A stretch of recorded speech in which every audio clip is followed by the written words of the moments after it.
All right. 3, 2.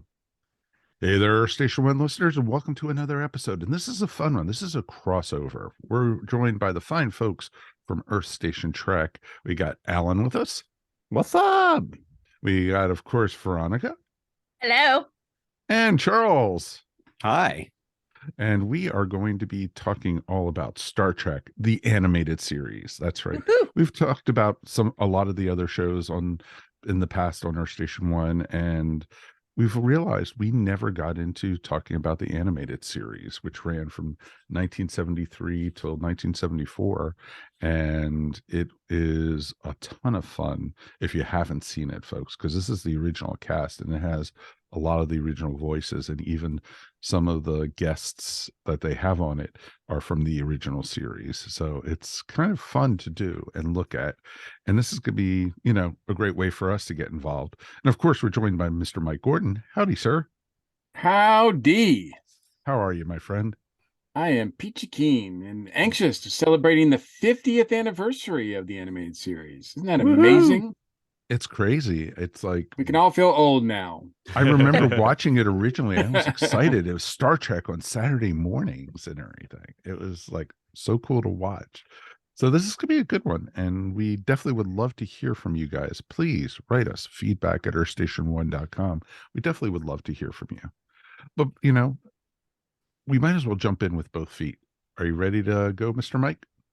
Absolutely. Yes. Well, I mean, as you guys know, because I know you guys have covered this on your show as well, but when the original series went off the air in, what was that, 69, correct? Like, we thought that was it. That was done, right? Star Trek was no more. But we got an animated series just a few years later. Does anybody know the exact story of how that happened? I heard that they were trying to make an animated series while the show was on, the live action show was on, but that for whatever reason fell through. But then I know that there was a lot of fan support when the show went off the air. Was that the big push to make an animated series, you think? Yeah, and I think people like Gene Roddenberry and Dorothy Fontana were still carrying the torch and talking to fans, and especially the rise of the first Star Trek conventions was sort of around that time. And I mean, there was an audience for it, but I mean, also a lot of 1960s shows got turned into 1970s cartoons. Some more successful than others. Very much that is very true. That there was a whole rash of those kind of things happening. Yeah, and Filmation was behind a lot of them, I think. Filmation, man, they ruled the roost on Saturday mornings. Oh, yeah. They do. They did. Hanna-Barbera. Exactly. They were the two powerhouses. For you guys personally, we'll start with you, Alan. Do you remember, what was your first memory of watching this show? No idea. I'm sure I must have seen it when it was in first run, but I honestly don't remember. So it was, decades later when I bought the set on DVD that I actually remember watching the whole thing through. So I know I saw it in the 70s, but I just have no recollection of that at all. I'm right there with you, man. I know it was on. I probably watched it. I don't think I ever made a concerted effort to watch all of it, but it was there and then it went away. And so it was very difficult to see for a long time, I think. I wasn't really a Trekker at the time anyway, so it wasn't something that I would have made a beeline toward. That didn't come until years later. So I'm sure I saw it. I just don't remember. Sure, absolutely. What about you guys, Veronica? What about you? Chuck sat me down and we watched one of the episodes. It was half an hour ago. Right. Well, that also, but I do remember in our current house sitting down and watching an episode of the animated series, and it was one of the ones we watched today. It was the most popular one with Spock and being Kid Spock and right. All right. Yeah. That's yesteryear. I watched that one too. It is, well, we'll talk about it, but that's a standout episode, I think. And that's episode 2. That's the second episode of the run, which is amazing to me in all sorts of ways. But Mike, what about you? What do you have any memories of watching as a kid? Oh yeah, I remember watching it. I remember seeing the one with Harry Mudd when I was a little kid. And then I also remember Spock as a kid because he had the big teddy bear or whatever it was. And then it was also, I also remember for some reason the very final episode, the one with Robert April, when they were all de-aging. Gotcha. I remember seeing that one because it was like when I started reading the books when I was a teenager, I already knew who Robert April was, and in those, because he was in this a lot of the novels and such, and it was just interesting. It's interesting. I mean, the series does a lot, like to push forward continuity, to work with previous characters in the original series, and then start some new things that are really recognized as canon in the franchise from here, that start here. Which is pretty amazing for a show that lasted 22 episodes, which was like would they consider it 2 seasons, but it's like a season and a half, I think. I am amazed when I rewatch the show, and like I said, I'm like Alan, I don't remember much as a kid of watching this. I remember it was on. I don't know if I had any feelings towards it one way or another. I probably was not thrilled with some of the animations at the time. I might not have been, but I was used to. But did you really Filmation think stuff. about that then? I mean, I was did. that really? I did. Look, 'Cause I'm the I'm kind of guy there. that, like, I noticed, like, on the Flintstones, him like walking by the same couch over and over and over again. Who cares about that stuff, though? Come No, on. I did. It didn't stop me from watching it. Right. It didn't stop me from watching it. But anyway, but rewatching this series, I finally, like a few years ago, sat down and watched all of them because I think they were all, they're all streaming. When I watched them, they were all streaming on Netflix. Now they're on Paramount Plus, I think. And I was amazed at, like, these are like episodes not for kids, like not for just kids anyway. No. Very, very true. Yeah. Like when that episode yesteryear, which we were just starting to talk about, the pet, the dog, whatever it's called, the teddy bear, as you call it, Mike, dies. Spoiler alert. Yeah, that's a rule, like, It's true, that you don't do in any movies or whatever. Don't kill the dog, right? Because then people, and yet they did it there, and that was a really surprising move, I felt, on their part, because that wasn't supposed to happen. That wasn't part of the history that Spock knew, and yet they went ahead and did it for whatever reason. It's a very interesting episode about Spock. I mean, it focuses on Spock, but it also features the Guardian of Forever, which again, I loved. which is, I loved seeing that from the classic episode City on the Edge of Forever. I'm sure Harlan Ellison wasn't too happy about the appearance in the cartoon, but anyway. Like, he wasn't happy about a lot of things. Harlan wasn't happy about anything. Come on, It's you know better true. than that, Mike.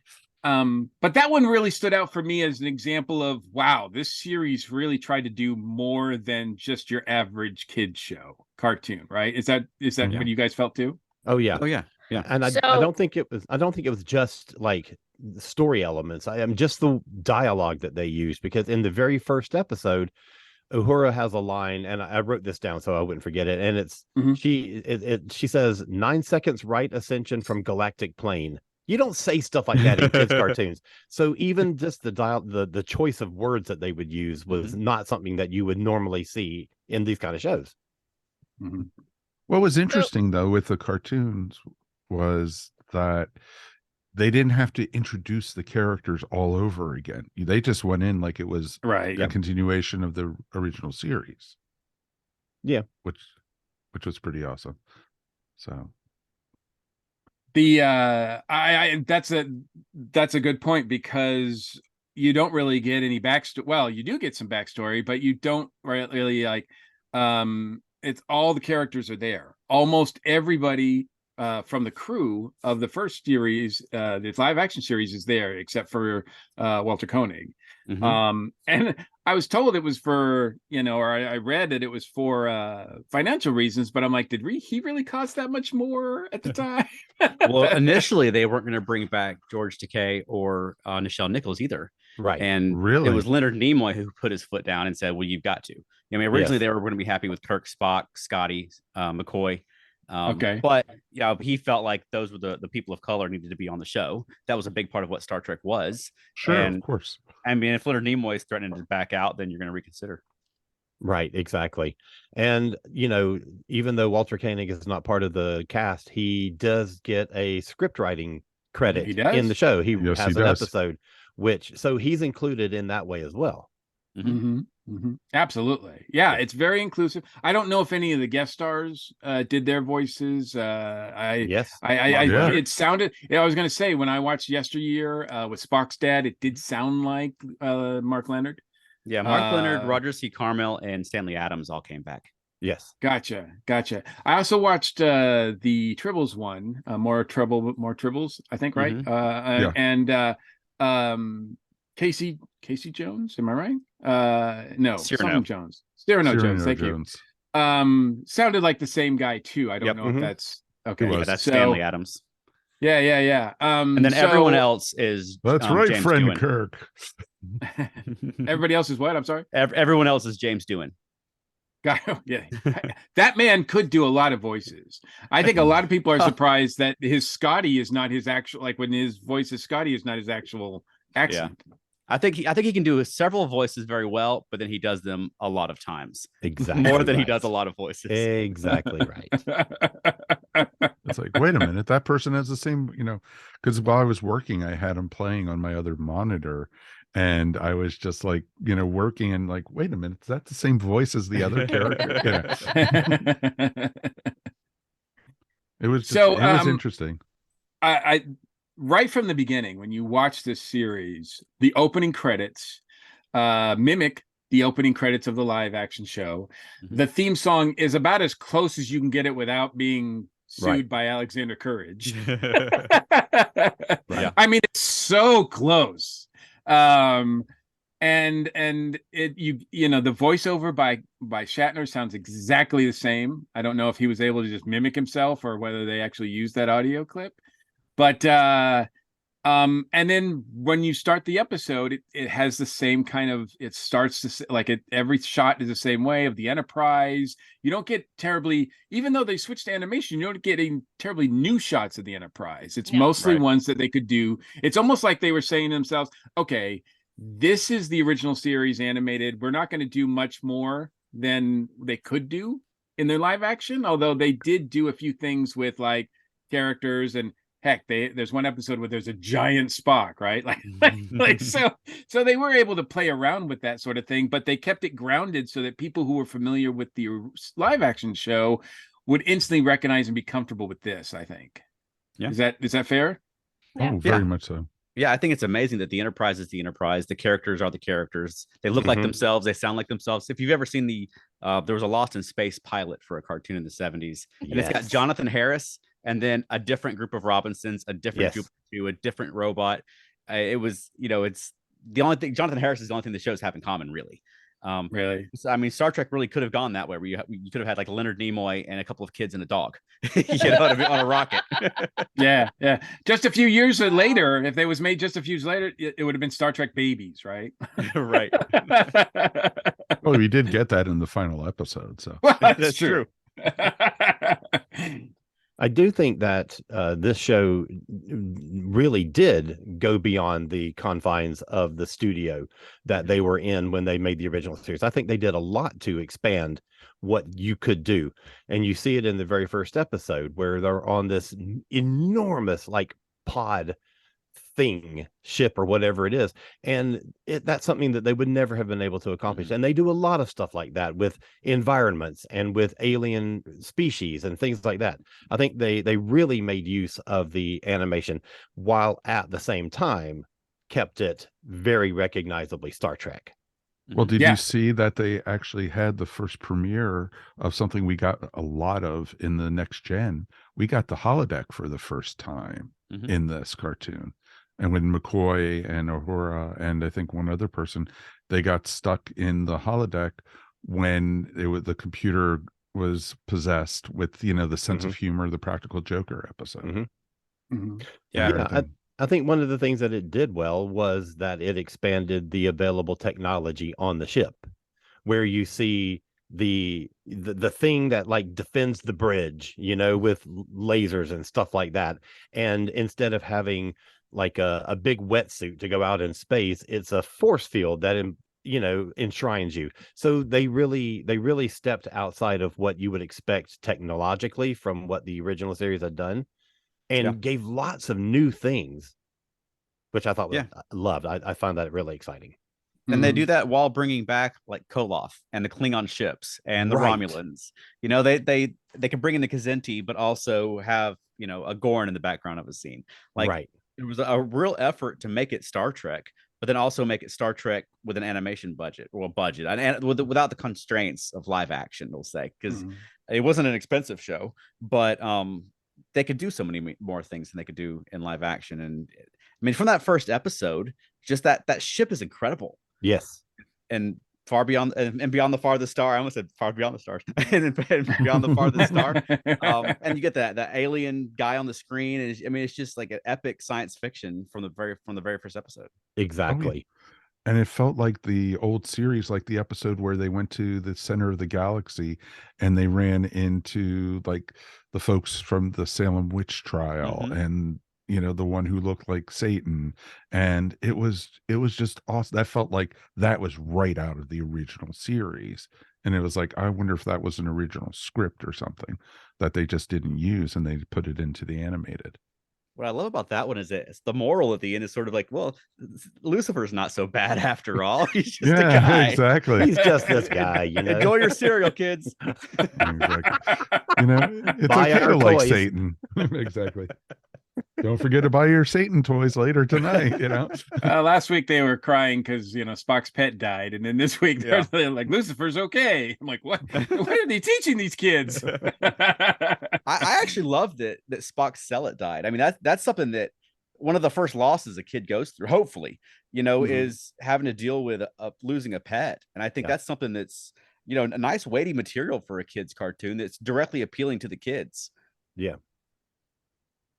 It was interesting in that episode too, because you got the alternate timeline with the other first officer, and which was pretty cool too. They were a little slow on the uptake.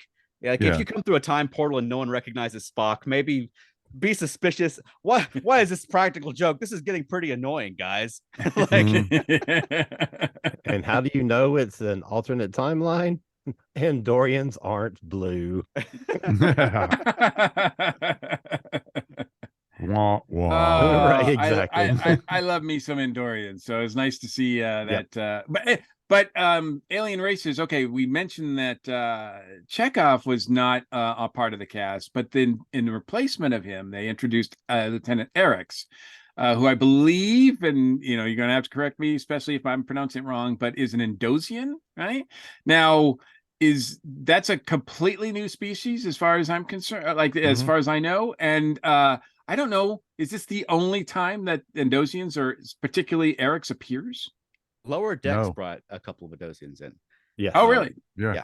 But also, of course, it's an animated series. They can do that. Right. Well, it's interesting too, Mikey, because when DC Comics took over the Star Trek franchise for a bit, they actually had the return of the characters from the animated series in that comic, in that run.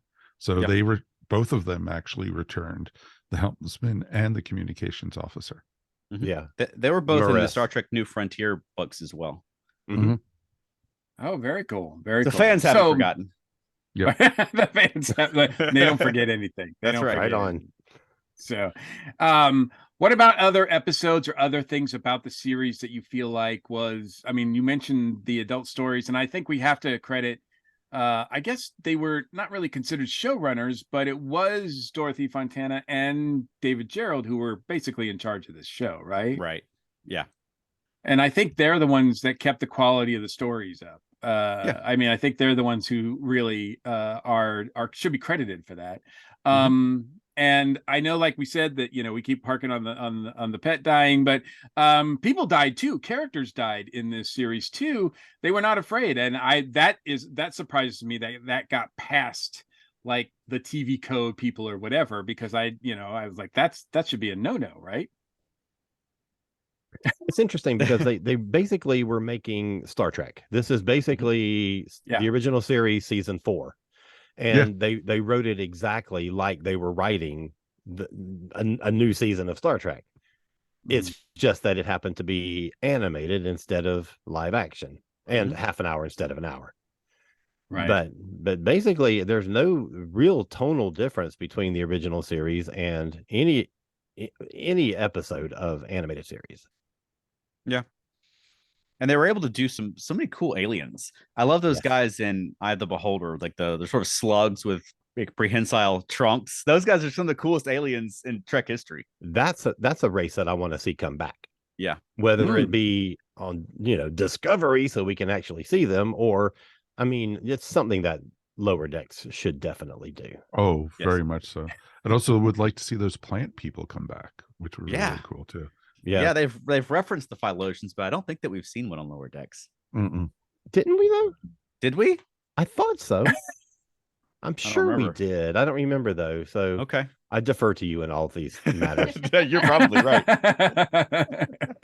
One of my standouts is the ambergris element, because the majority of it takes place underwater, which is an environment that the original series would have either not been able to or would have had a very difficult time doing.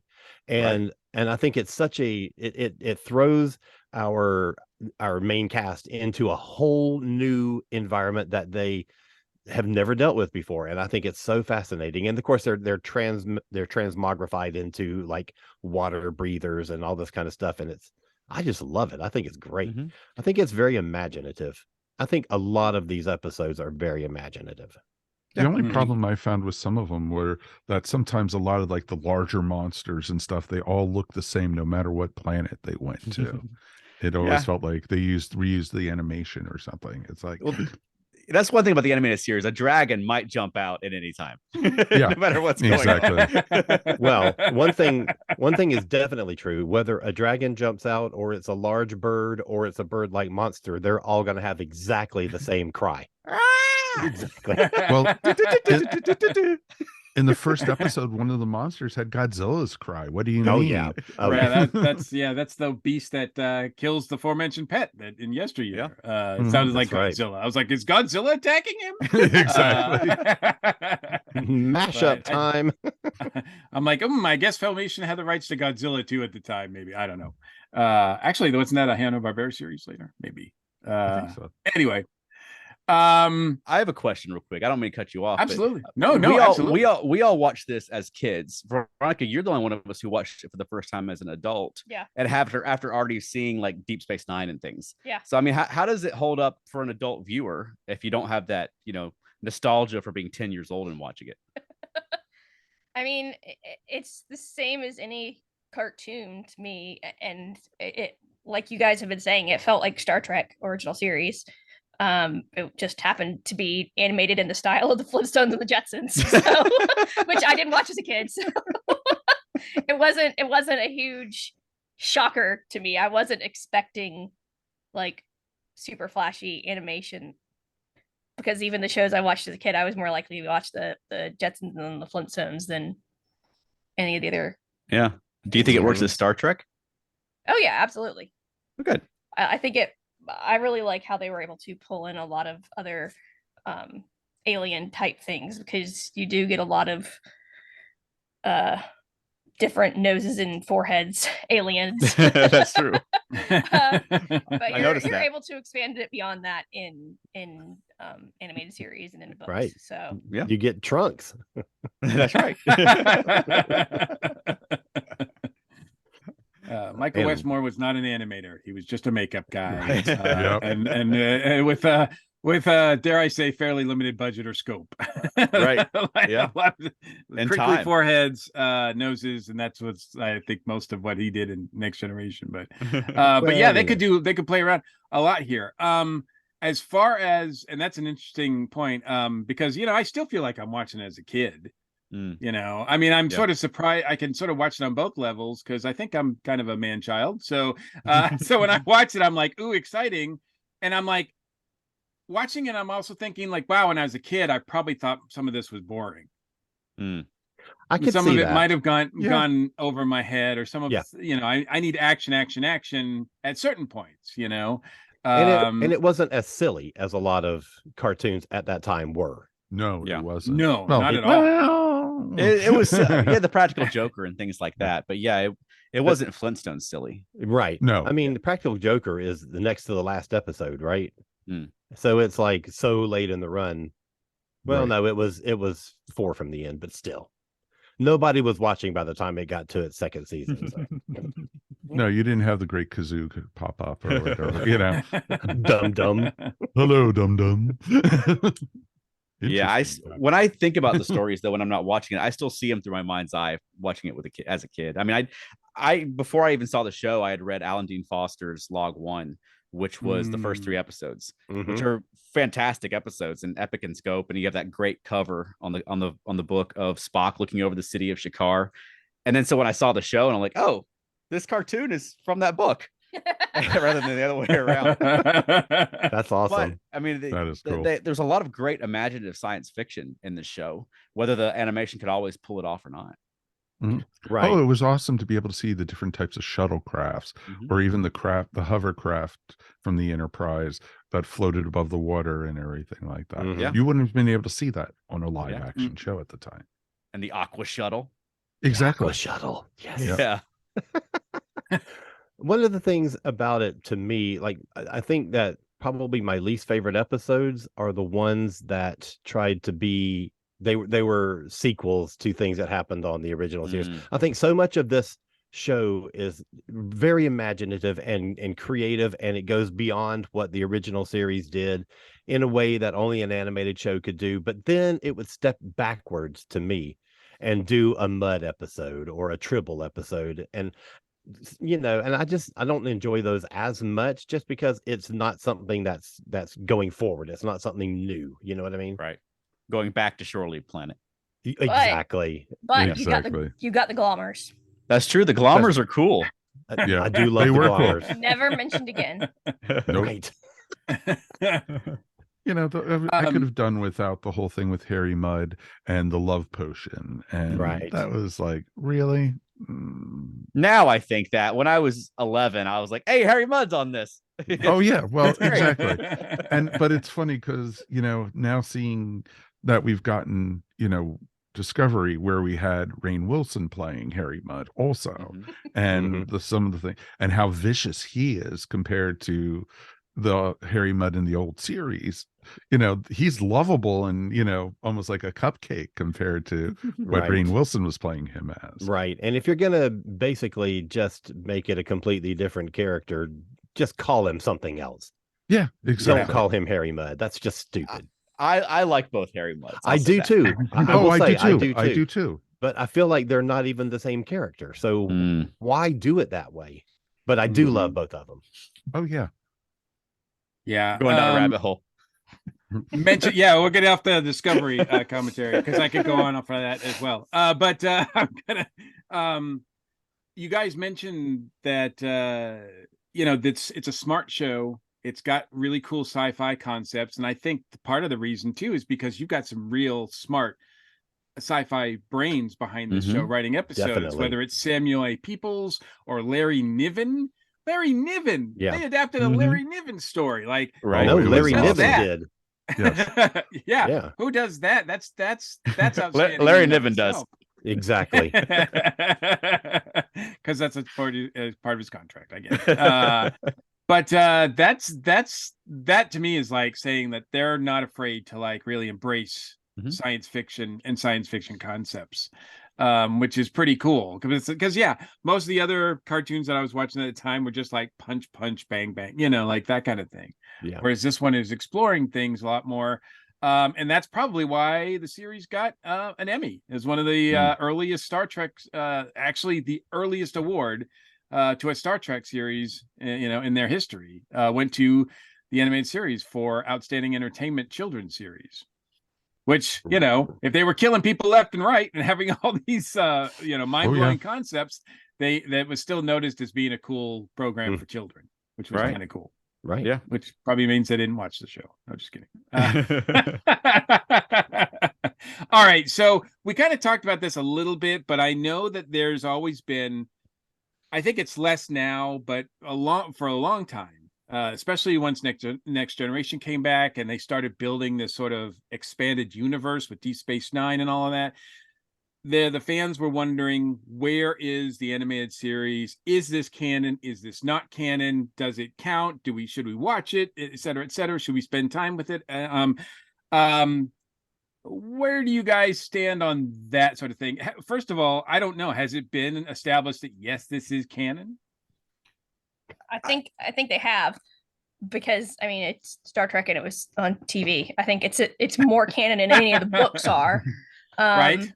But also, I'm wondering how much Strange New Worlds is canon, because in yesteryear, Spock's pet died, and as the kid Spock knew he died, but the adult Spock that later is supposed to be Spock went back and remembers his pet not dying. But Ethan Peck Spock said that his pet died, so it's clearly this Spock remembers that his pet died, so this is a different universe. So you think Strange New Worlds is a product of that trip through the Guardian? Yes. Oh, interesting. Interesting. You're going deep. Wow. Now, History has changed. if I remember correctly, TAS did get officially decanonized for a while. Yes. Yeah, Yes. I think that's what Roddenberry would say, but then they would keep referencing it on the shows. The writers Exactly. would keep putting in TAS references. Exactly. So- and I think now with the amount of stuff that has been factored into particularly Lower Decks, I think that you have to consider it. And I certainly do personally. It is 100% canon in my head. Yeah, I'd say it's canon unless it's contradicted by something else. Sure. You know what I mean? Which they because do there's all the time. I was You going to have, say that's like- true for anything, though, right? Right. But like the Orions were blue, and Robert April was white, and the animated series didn't get it all right. Exactly. There you go. They had some color problems. Right. Like I said, I think this was the first time, and maybe the only time. You have to correct me if I'm wrong, because my memory's not there good. The only time Captain April is shown. Not that he's mentioned, but that he's shown. Like this is the only thing that he appears in, right? Well, he's on Strange New Worlds. Strange New Worlds. Yep. Gotcha. That's right. Right. Okay. Yes. Because I always get it confused. April's before Pike. Yes. That's right. Well, he's So definitely April's- before May and June. But I'm stumped. No, but the Star Trek Wow. calendar, Star Trek Wow. calendar goes April. No, I'm sorry, Archer, Pike, then April, right? Or Right. no, wait, I No, get confused. You got confused. Because I think we could name probably 12 captains of the Enterprise by now, right? So we could have a full calendar. We could Yeah, get there. sure. As long as it ends with Kirk. No. So what do you feel in the series is that the series brought to light or started that is canon now or should be canon now? Well, I think a lot of fleshing out on Vulcan. I think it's a great portrayal of Vulcan. We saw a little bit of it in Arena in the original series. Not Arena, in Amok Time in the original series. Yeah. That's embarrassing. And how long have you guys been doing a Star Trek podcast? But it was you know. just a red sky and some rocks. You know what I mean? Right. And then even when they went back to the remastered version of Amok Time, they put in the city from yesteryear in the distance. So I think that those glimpses of Vulcan with, like I said, without the constraints of a live action series at that time, I think were invaluable to developing Star Trek. And it was awesome to see that's how they treated the other Vulcans were treating Spock also, because Which he was we have half human. seen in live action since then. Since then, yes, but not before. Well, they lifted entire lines of dialogue from yesteryear for the 2009 movie. Yeah, they did. Right. Yeah. Oh yeah. Yeah. Right. This isn't exactly like to the question that you just asked, but I think that one of the things that it kind of goes along with what you're saying. One of the things that I think is a strength in this show is that it actually found opportunities to give good material to Nichelle Nichols. Gotcha. So I think in a lot of ways, this may have like established that your women characters should have more prominent roles. So you have an episode where she is in command of the Enterprise in Slaver Weapon. You have Spock, Uhura, and Sulu on an away mission. So the entire episode basically is those three characters. Two of those characters never get to lead an episode. Right. So I think it did a lot to further not only Uhura's character, but women roles in Star Trek. Yeah, No, I agree completely. I was actually surprised when I was watching the Tribbles sequel. At one point, the Enterprise is disabled, and the Klingon ship is there, menacing and threatening to destroy it. And there, Kirk tries the phasers, the photon torpedoes, nothing works, right? And they cut to her, and she goes, "Why don't we just throw rocks at it?" And I was like, Right. I was like, wow, she never would have gotten that shot in that line in an original series episode. She never would have. So I thought that alone, just little things like that, made those characters. And like you said, if the story is true that Nimoy was like, let's get these people on board, it gave them more time and more opportunity to flesh out those characters as well. Definitely. I think a So big it thing became it did more of an too. ensemble. Yeah, I think a big thing it did too was it brought Star Trek back for the first time intact, which there's a lot of ways that 1960s TV shows have been revisited over the last 50 years, but a lot of them don't bring back the original cast, don't honor the history of what happened on the show, and I think that's something that sort of has become part of what Star Trek is continuing the stories, Yes, there was an absolute continuity. There's a definite through line from the first episode of the original series up through the last episode of the animated series and beyond that. And I think that is something that was definitely a difference in most of what was being done at the time on Saturday cartoons. Right. No, agree completely. It felt like it was a continuation, like we've said. Like when you watch like the Gilligan's Island animated show or something, you don't think it's a continuation of the series. Right. This you do and everything. Well, so, the Gilligan verse is so complicated, it's so right there, complex. Yeah. It's so interwoven. Exactly. You want to talk about a continuity mess? Oh, right. How many times has that poor transistor radio died? Come on. Have there been any references to the animated series in, later Trek that you really appreciated? I love that Lower Decks is now just putting animated series aliens in the show. Yes. You'll have a Kzinti at the helm. Yes. You'll have, an Adosian just steps off the transporter pad. It's just all part of that world. And but it's a different tone and everything, but it should be noted, I believe, I might be mistaken again, Lower Decks is the first animated series since the animated series for Star Trek of the franchise, right? So it pays homage to it in that way, which is kind of nice. Connects to it that way, which is kind of nice. Right. And I've said this from day one of Lower Decks. I'm ready and I want them to do an episode in the style of Filmation of 1973 animated series. Like either they go back to something that happens in the original series, but as we know, two of the main characters from Lower Decks are going to be doing live action appearances in season 2 of Strange New Worlds, so they're kind of already pulling that stunt in a different way. But I 100% want a Lower Decks episode in that Filmation style. And season 4 is the time to do it because the 50th anniversary is this September 8th. Yeah, that's very true. Very true. I hope they have that already.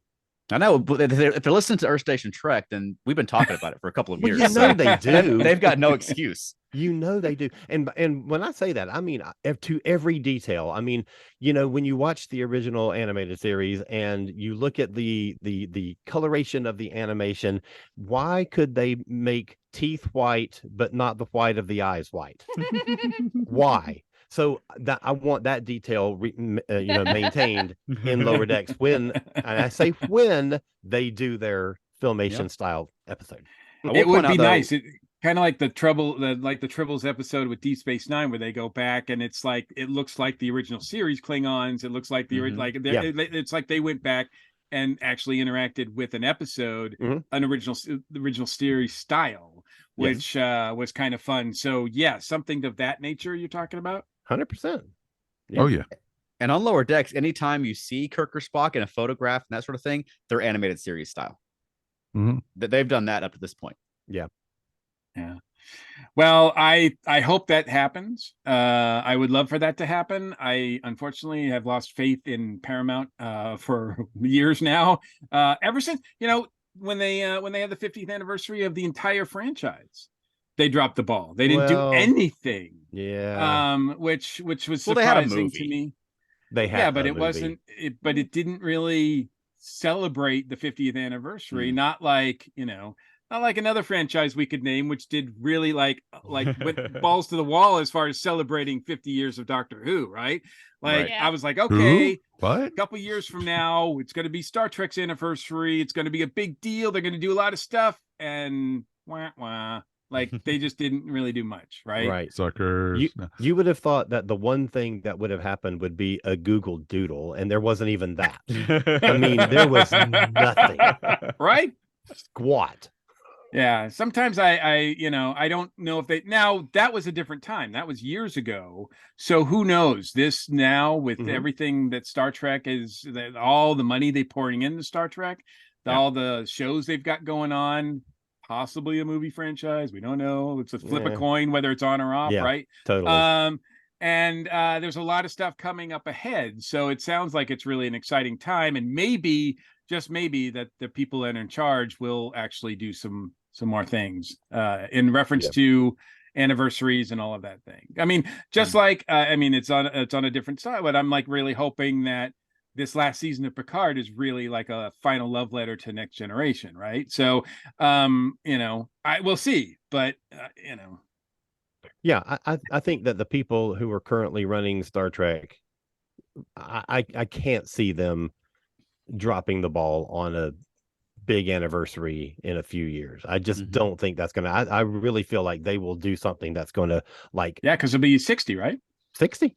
Yeah. I think they will definitely pave a path towards something big. Yeah, and as the current shows have gone along, they've been getting the right people in place, and that makes 100%. a big difference. 100%. And it's taken a little bit of doing, but we've got some really strong people working on Star Trek right now, so I'm encouraged.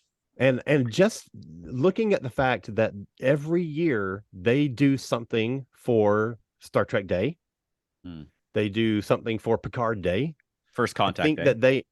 First Contact Day, that's what I meant to say. I think that you're seeing that they are taking note of these things, even these like biannual things that are happening. Once you get to a 60th anniversary, there's no way they will let that pass without doing something for it. There's like 3 Star Trek holidays per year now. Right. We have to plan around there could them. be more. There could be more, with everything that's out there continuity wise, I'm sure. Right.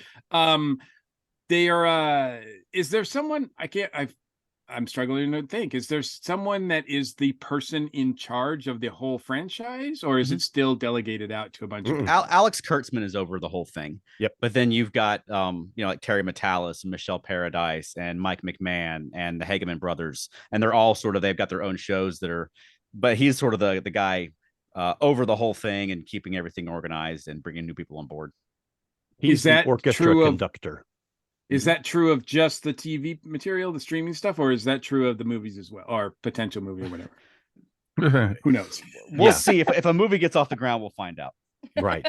There has been That's the talk big about question. the Kurtzman team in the process of a film, but who knows? Who knows? We'll see. I'm happy with it staying on television.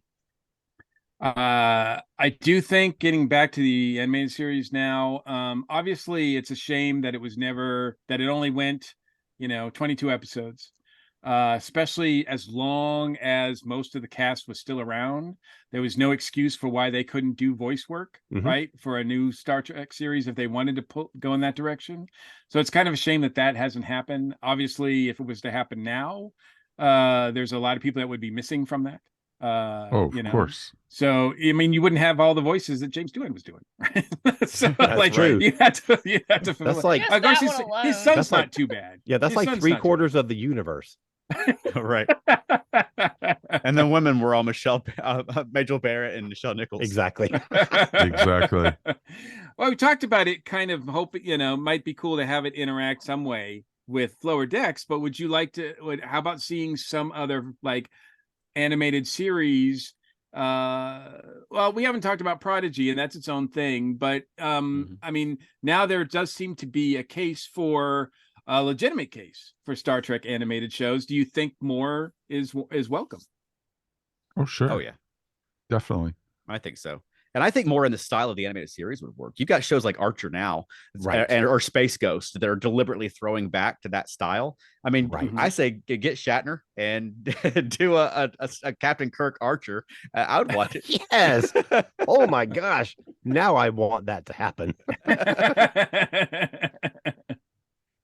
that would be a different tone altogether. There was, I don't remember, like 10 or whatever years ago, there was a book called Bleep, My Dad Says, which they then turned into a TV series that starred William Shatner. So we could do an animated version of that and just called Bleep, My Captain Says. That would be awesome. Although it does seem like a lot of the cast, the characters anyway, are now being replaced by live action people on we've already seen that happen on Strange New Worlds. Yeah. Now I think Ellen, you mentioned that two of the characters from the animated series are scheduled to be on next Strange New Worlds. Is that Boimler true? and Mariner. Yeah. Okay. Is that crew? Are they going to be crew members, or are they? Well, they're just going to be themselves. They're just going to be their characters somehow transported into the Strange New Worlds setting. And from what I understand, they start animated, they end up live action in the episode, and then at the end they're back to their animated selves. So I'm excited. Wait a minute. So Strange New Worlds is going to like show people animated on the show? No. Yeah. Well, yeah. No. Yes. Well, yes and no. Yes. They're going to show Lower Decks people who then jump into live action. Oh, I see. I see. Yes. Gotcha. Yes. Played by their voice actors, of course. Right. Okay. Right. Oh, so okay. I'm sorry. So those are people from Lower Decks. That's right. Okay. Right. I'm sorry. I was confused. I thought some people from some characters from the original animated series were going to be on Strange New Worlds. No. Not so far as we know. But I would love for Eric's to come walking down a hallway. You could do Eric's. Yeah, because I mean, he's not exactly going, hey. on the animated series. He's not exactly a cadet, right? So he does have a backstory that could be. He was a lieutenant on the original, on the animated series. So you could have Cadet Eric's or Ensign Eric's. He could be a classmate of Uhura's. I would like to see him and Maris both on Strange New Worlds at some point. Yeah, Maris wouldn't be that Probably hard to easier do either. Yeah, definitely she would. Yeah. As we're getting ready to slowly wind down here, what else? Anything else about the animated series that you feel it works for you? Is special to you? Is a legacy for you guys as far as the impact that it has? Is it? I mean, I think we all enjoy it. You feel like it's a must-watch for Trek fans? Only a couple of the episodes, I'd say. But then I've only also watched a couple of the episodes, so I was going to say, Veronica, do you know what specific ones that in mind when you say a couple? Yesteryear and the Tribbles, and there was one other that I don't remember. Beyond the Farthest Star. Sure. Yeah. Those are the most recent three. Sure, that sounds right. That's the ones that they mention when they're talking about the animated series. Those are the three they always bring up. Yeah. So you haven't seen all of them? Is that am I I've seen them. Just because I've seen them doesn't mean I remember them. No, she's seen several in different contexts over the last 12 years that I've known her. But Gotcha. I don't think you've ever sat down and just watched all of them, have you? No. But for me, the biggest thing is when I found the original series and I watched it and I'd seen it all, and then some time goes by and then I find out there's more. Yeah. There's all these additional episodes that I hadn't seen. And I think that's the fun thing. If you fall in love with the original series, you've got the 6 movies and then Generations kind of, and then you've got the 79 episodes. Right. But then once you finish those, like, oh, I'm done. But you're not, because there's still the animated series and there's still new. I mean, anytime you could sit down and hear at least like DeForest Kelly playing McCoy and Leonard Nimoy playing Spock. Yeah. I mean, I can't say no to that. Exactly. I also think that it's kind of required viewing simply because the more you know of past Trek, the more you're going to understand references when they happen in Discovery and Strange New Worlds and Lower Decks and Prodigy. I think and there are a lot, especially in Lower Decks, that have taken from the original animated series, and I think you should watch it now to get those references, and so you'll be prepared for whatever new references they throw at you in the next season. Or you can just listen to our podcast and Chuck will explain them all to you. Perfect. That's what I do. That's right. First Station Trek. Chuck explains it all. But at the same time, it's a fantastic series, and I think everybody should watch it just because it's great. Yes. That's awesome. Watch it, and then Chuck will then also explain it to you. Exactly. Man, it sounds like if you don't have a Chuck, you're out of luck. Yep. firststationtrek.podbean.com. Right. Wow, it's not even shout outs yet, and they're doing that. That's awesome. Mike, what about you? What do you feel like is the legacy of this series? Well, for me, like I've been saying, the legacy of the series, it's the continuation of the original series.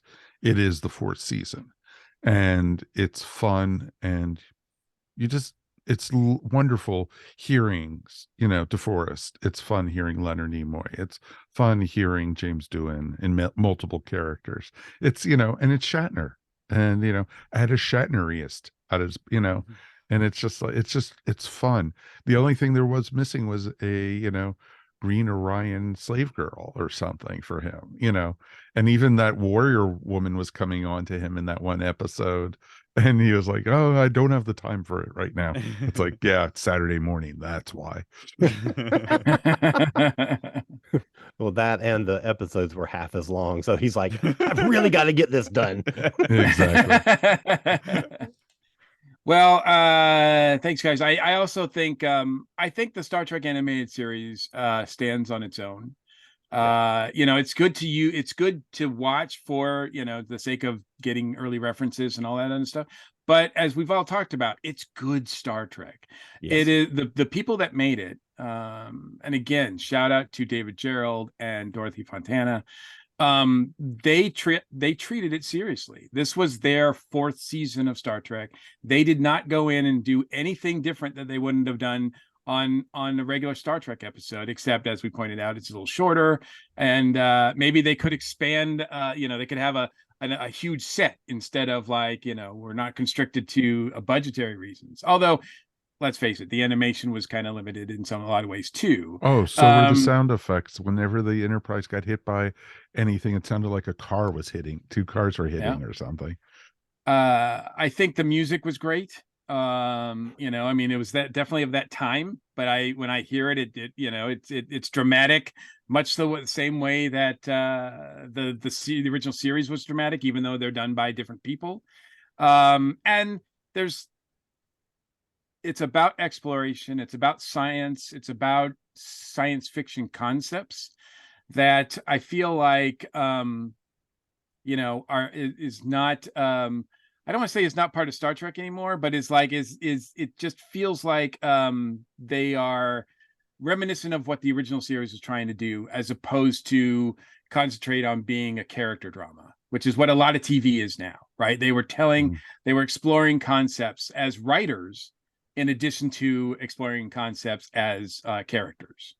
And I just love that. I love that a lot. Like I said, I think it stands on its own as well. But it's if you're a fan of the original series and you have not watched the animated series, you owe it to yourself to do so, because I think it's a great continuation. So, and it's available on, well, I think isn't it on Blu-ray now or just DVD? It's on both. Okay. It's on both. I don't know if it's been remastered or anything, but it looked good on Paramount Plus. So, I mean, it looked probably better than I saw it when I was watching it in the 70s or whatever, right? Right. And there's no commercials, at least not if you have Paramount Plus, the package, the big package. But anyway, that I guess sums up the animated series. So thanks, guys. We're going to be right back, and we're going to close out the show.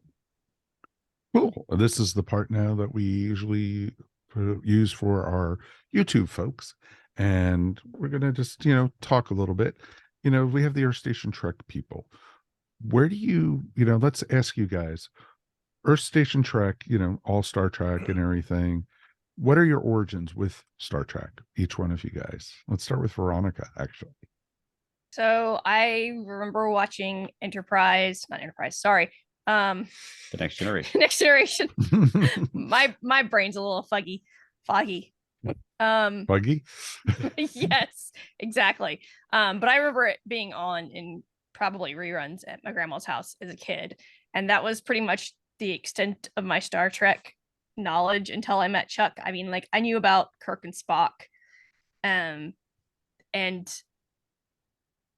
But that was like my only Star Trek. So when they were at DragonCon, I was like, hey, look, that's them right there. And it's them. But I never went to any panels or anything like that until I met Chuck. So pretty much like 99% of my Star Trek is Chuck.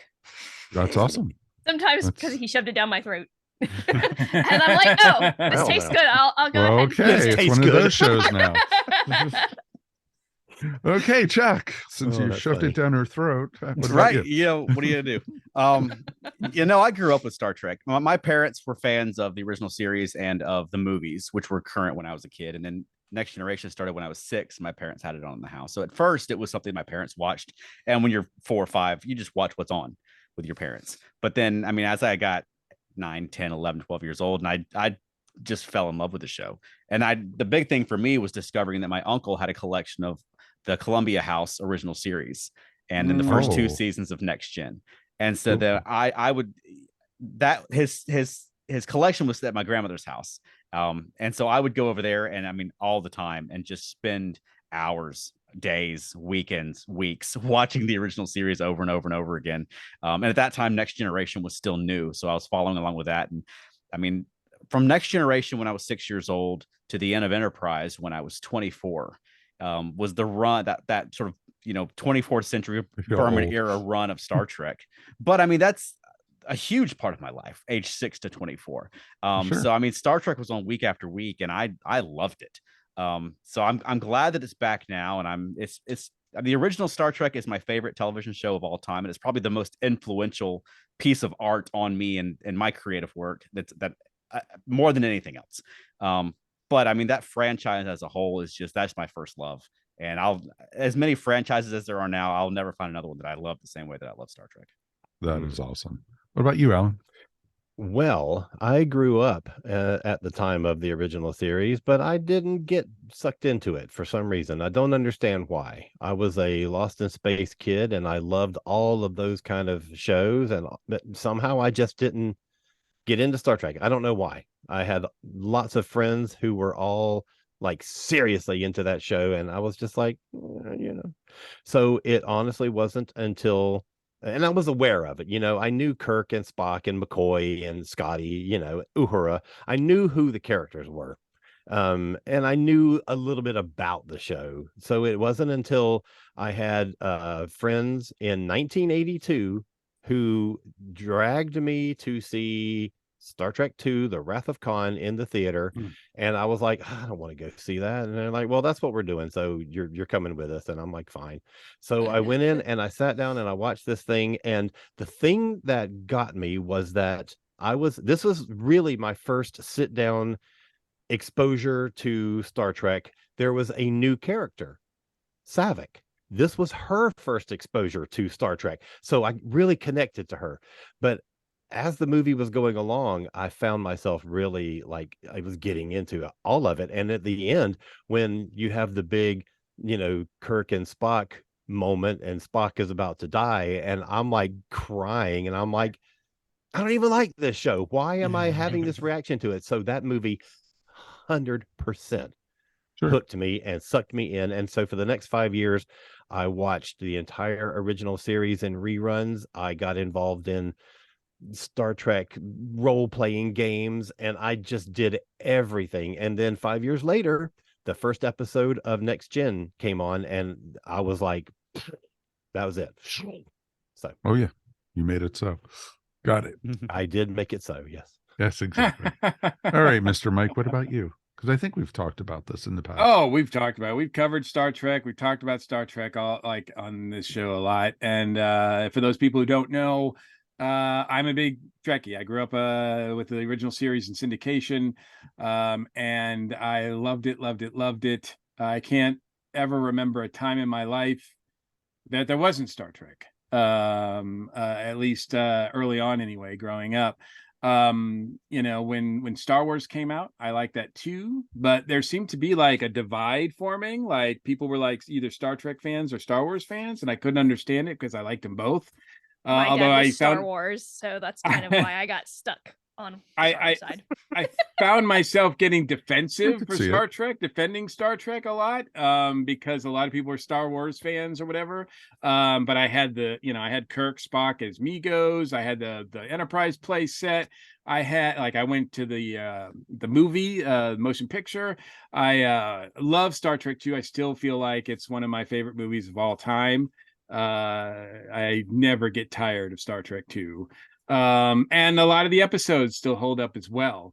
The movies were great. Next Generation, I will admit that I wasn't on board with it. It started at the same year I went my freshman year in college, so it had a lot of competition regarding that. So I didn't jump on board right away, but I can definitely remember seeing the best of both worlds, the first part of that, and being as invested in Star Trek as I had ever been.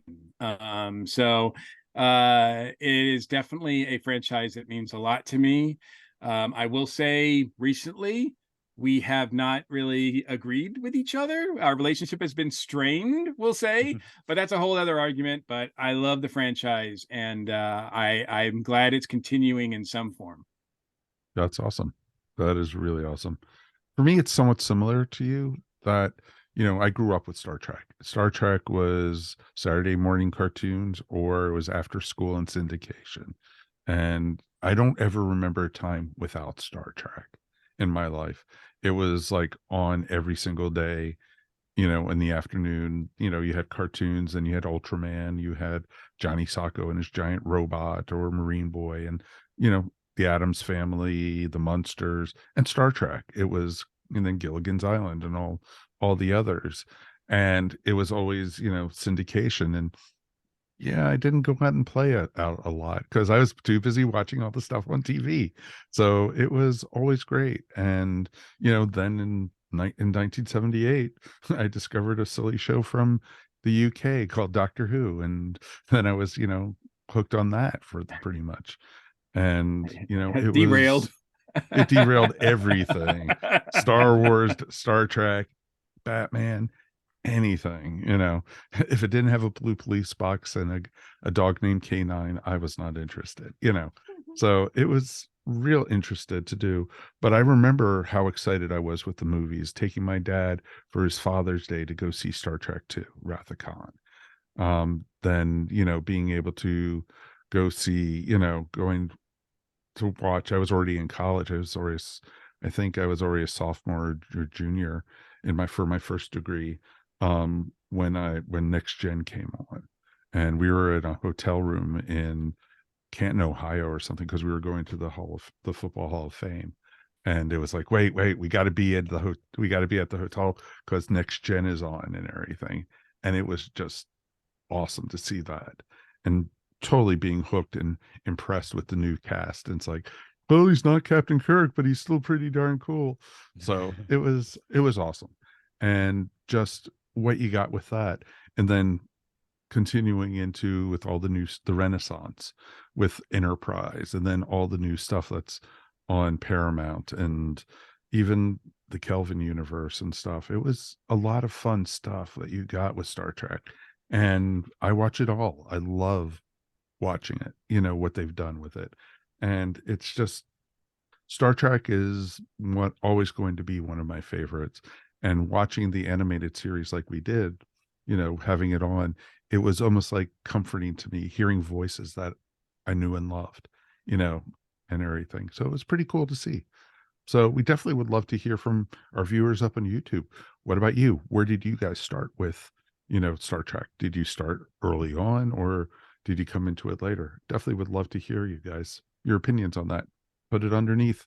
Also, remember, like and subscribe, like and share, as we like to say. It's always good. All right, let's close up the show now. All right, that's going to wrap up another episode of the Earth Station Who podcast.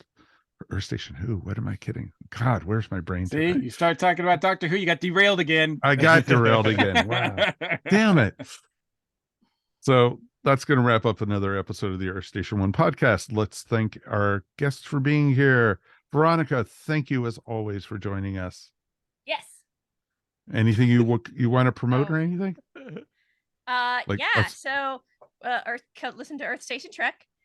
We have another podcast on the ESO network, Monkeying Around, a podcast about the monkeys.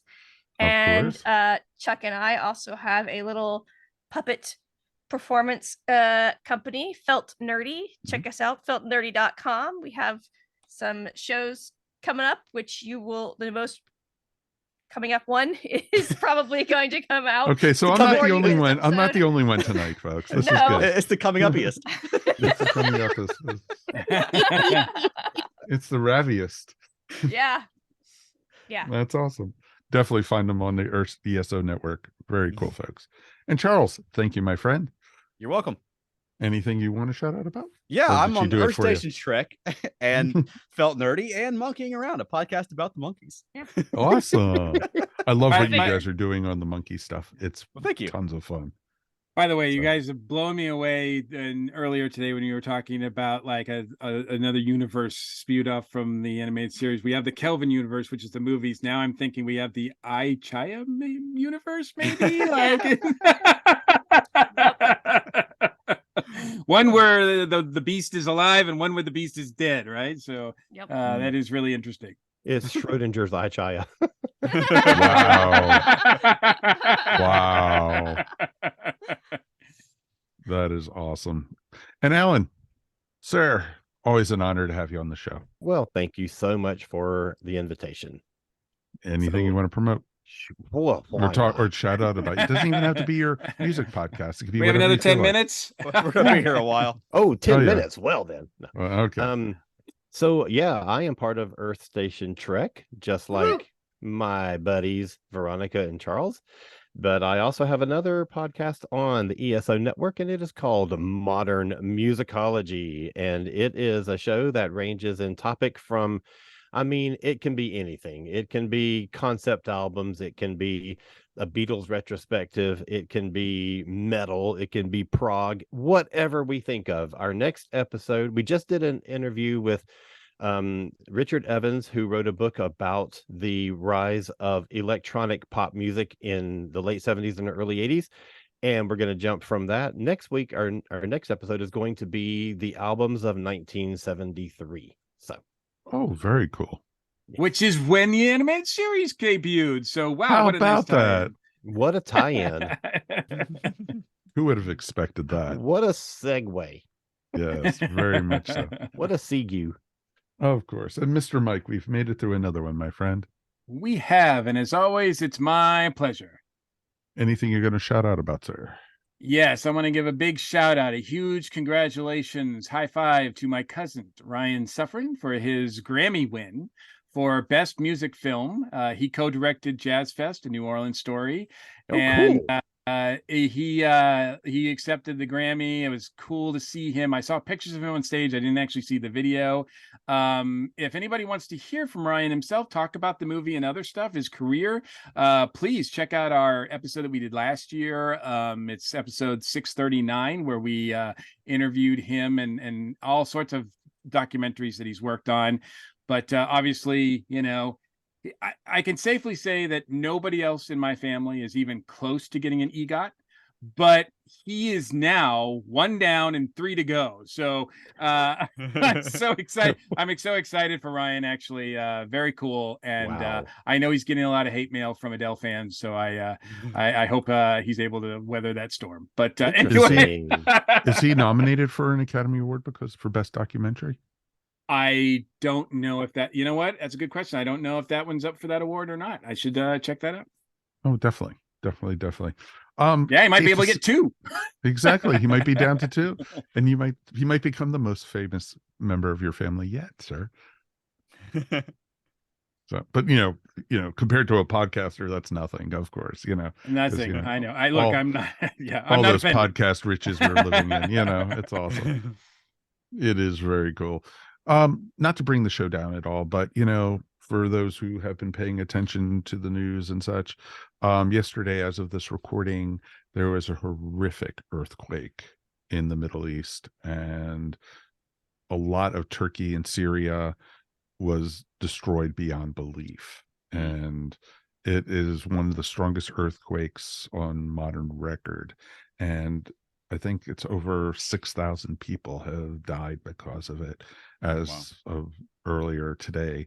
And it's just amazing, seeing 2,000-year-old castles destroyed, or seeing whole city blocks like liquefied and rubble everywhere. It's just horrifying to see. And if any of you guys at home, we usually don't ask for much. I'm holding off from asking about the Patreon or helping supporting the network right now, because this takes precedence on stuff like that. And check out the American Red Cross, or check out some of the other charities that are out there that are sending. They could use money right now, folks. Don't send them sheets. Don't send them canned goods or whatever. Money's the way to go with it. And, if you have a couple bucks in your pocket, instead of buying, downloading a new song by Adele, because, we're anti-Adele right now because of the death threats from Mike's cousin. But, but it's like literally, all joking aside, if you have anything that you could do to help out, it would be hugely appreciated. And, it's horrifying to see, and it's heartbreaking to see these families that, loved ones are buried under rubble, or stuff, or their whole lives are destroyed in moments. It's just, you can't even, picture what it's like. And it's, it's just sad. And folks, just, be thankful for what you got, and, hug your loved ones, look around your house and go, no matter how bad it is, it could always be worse, and it can be worse. Trust me. Just be thankful for what it is and help however you can. That's all we're going to ask. And we've always had a link up on our show notes for the American Red Cross. So we'll try to put a couple more charities up there if we can, but definitely do what you can. That's all we ask from any of us here. All right. We're wrapping up the show tonight. Sorry to end on a downer, because it was a ton of fun having you guys on. Love talking about the animated series, folks. And as always, thanks for listening to the Earth Station One podcast. We couldn't do this without you. We want to hear from you guys. Feedback at earthstation1.com is always the way to get in touch with us. Remember, you could also find Earth Station One wherever fine podcasts are found. And now Earth Station One can also be found in video format up on YouTube. Please subscribe and tell all your friends about us. On behalf of myself, Mr. Mike Faber, of course, Mr. Mike Gordon, and of course, Alan, Veronica, Charles, Earth Station Trek. Thank you guys so much for joining us. We do appreciate you. And, your other member, Keith, hope you get better soon, friend. We miss you. All right. That's it. Go home. We're done. Let's beam up away. We'll see you guys later next time on Earth Station One. Peace. And we're done. Boom. Bye. See ya.